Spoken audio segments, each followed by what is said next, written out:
My book, The Lightning Fast Field Guide to the Bible, which is inspired by this podcast and which exists in large part because of you. You get mentioned, by the way, in the acknowledgments. My book is out. It's out there. You can buy it wherever you get books. There's an Audible version. There's a paperback version. There's a Kindle version. A bunch of you've already picked it up and you've told me about it. Thank you for that. If you haven't checked it out yet, you might enjoy it. There's a link down below. All right, let's do an episode here.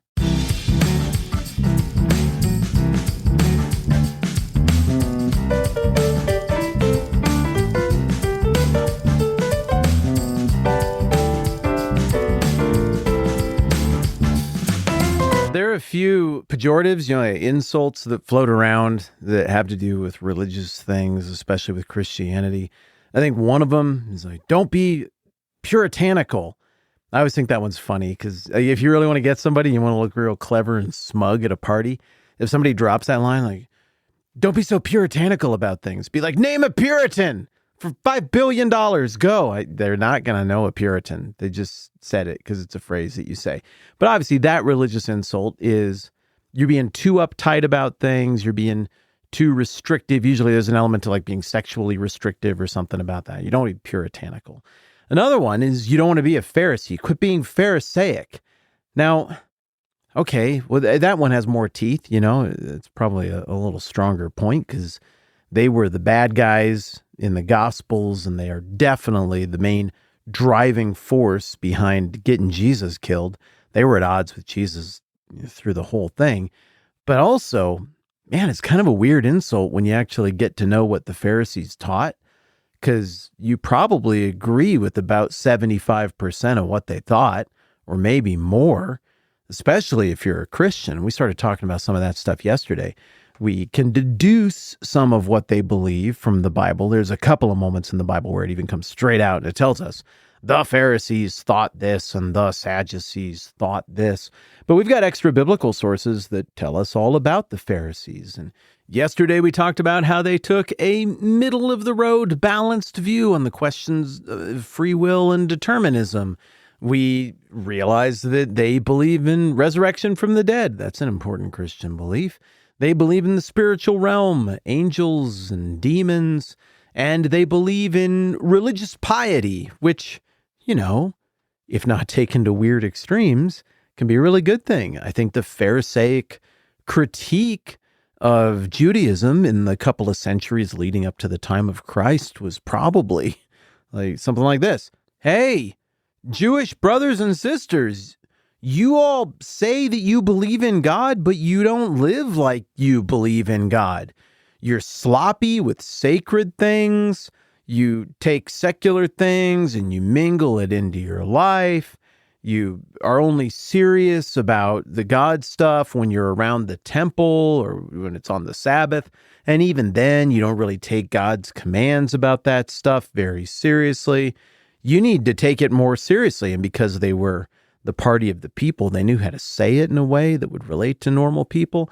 And then the normal people would feel bad and they'd be like, you're right. We are lazy and sloppy about that. What must we do? And then the Pharisees were like, you got to obey the law of Moses, guys. And also this like 800% more laws that we wrote to help you make sure you obey the law of Moses. So it's about degrees, right? Like if you throw around the insult, that's Pharisaic or don't be Pharisaic. I think what you mean is don't be legalistic.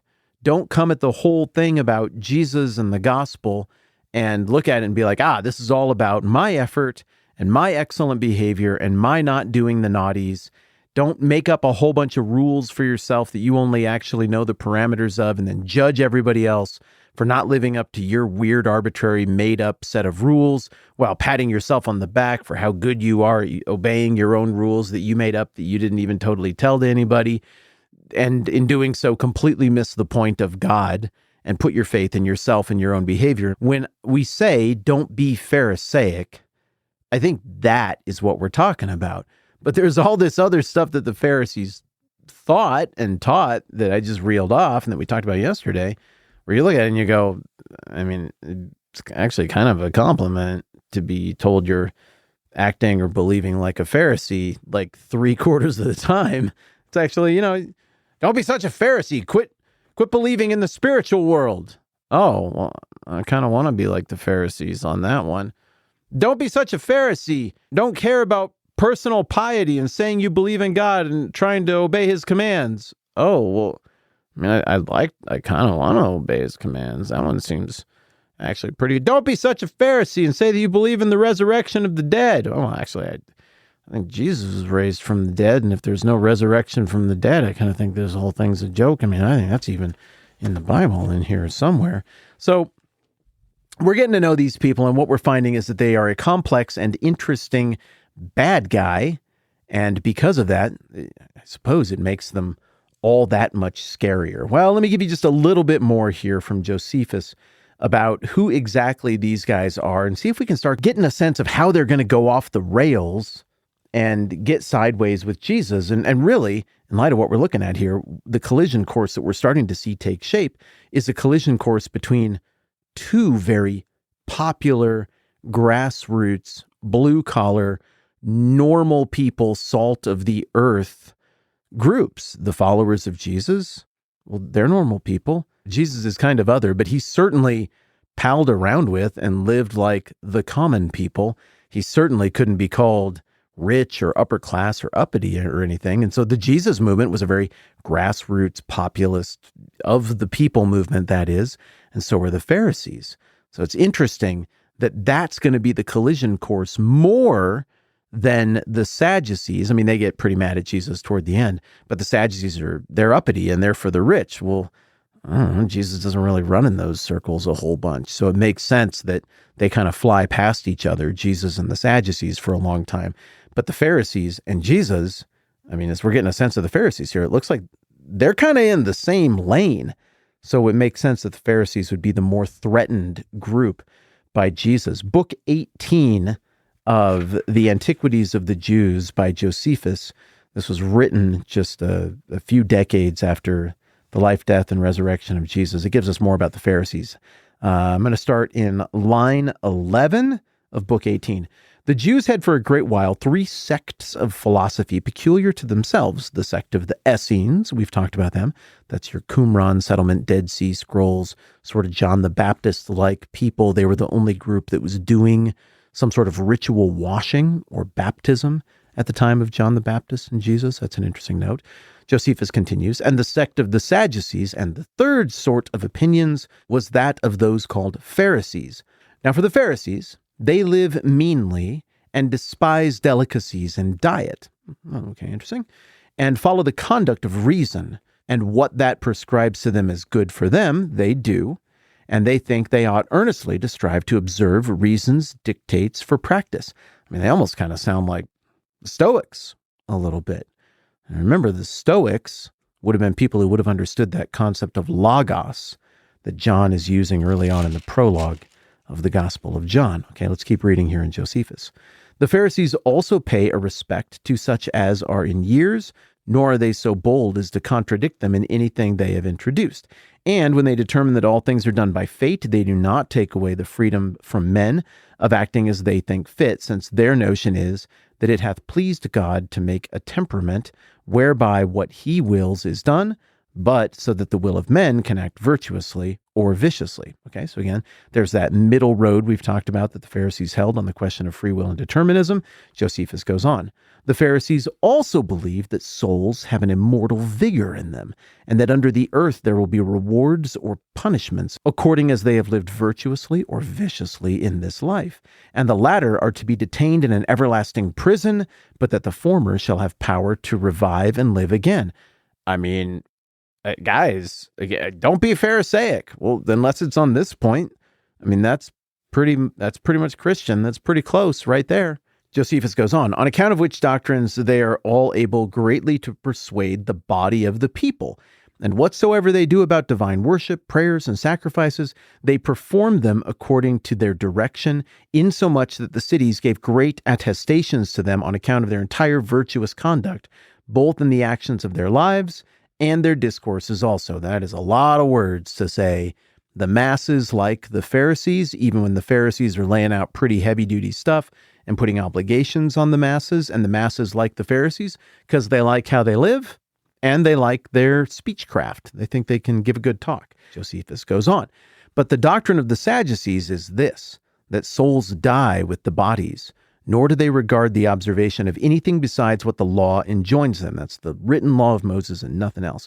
For they think it an instance of virtue to dispute with those teachers of philosophy whom they frequent. But this doctrine is received yet but by a few. Well, here's why nobody really liked the Sadducees that much, because they didn't understand them. The Sadducees are doing this super erudite, heady, I just used the word erudite, which is erudite. They're doing this egghead, academic, patches on the elbows pipe thing, where they use big fancy words and nobody knows what they're talking about. And it's all terribly important to this educated elite crowd, but normal people don't get it. The arguments aren't persuasive. The way the Sadducees live is not compelling to normal people.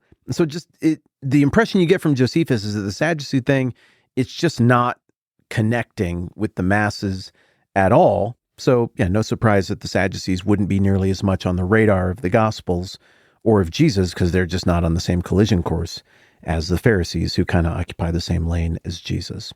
So the masses are only received by a few, for when they become magistrates, as they are unwillingly and by force sometimes obliged to be, they, the Sadducees, addict themselves to the notions of the Pharisees, because the multitude would not otherwise bear them.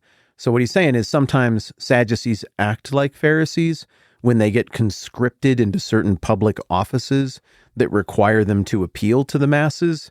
They have a playbook, the Sadducees do. They just act like Pharisees for a little while. Well, I don't know. Is it so bad to make an effort to be understood by the masses? Is it so bad to make sure that the really important religious stuff you're talking about and teaching makes sense to the majority of people who didn't have time to go to your fancy college or study all of your fancy stuff? I don't think it is. So in conclusion to our little mini arc on the Pharisees and kind of accidentally the Sadducees as well, I would say this: the Pharisees are a complicated bad guy. And in many ways, part of the reason that they so quickly come into tension with Jesus is because their base is the same base. So much of the stuff that made the Pharisees appealing to normal people and the masses, Jesus just does so much better. The values of the kingdom come through so much more clearly. So in the teachings of the Pharisees, the masses get a sense that I can aspire just through discipline and hard work and imitating these guys who've become rich doing this.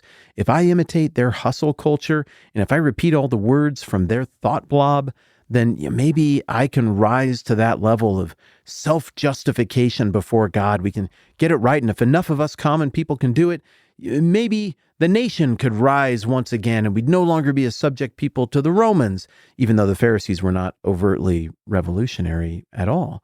Maybe it could be like that. But then Jesus comes along and he starts talking about the values of the kingdom, and he starts demonstrating what it looks like for God's mercy to show up and to fix all the things that are broken in culture and institutionally, but more so what's broken with the human soul and the human spirit, and healing the damage that sin does to people and bringing life and light into a realm filled with death and darkness. And just immediately, pow, these normal people who had been under the sway of the Pharisees, all of a sudden they're going out to get baptized by John the Baptist. I think that's why the Pharisees are here in John chapter 1. John the Baptist is baptizing their base, and now they're asking him questions, and John the Baptist is pointing to this other one whose sandals he's not worthy to stoop and untie. He's pointing them to Jesus. The Pharisees are pretty smart guys.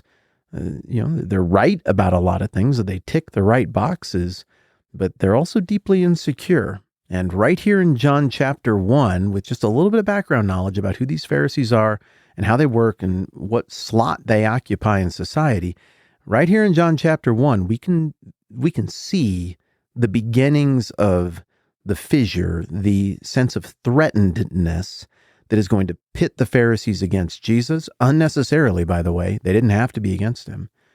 And that is ultimately going to lead to the Pharisees being the ones leading the charge to have Jesus executed by Rome.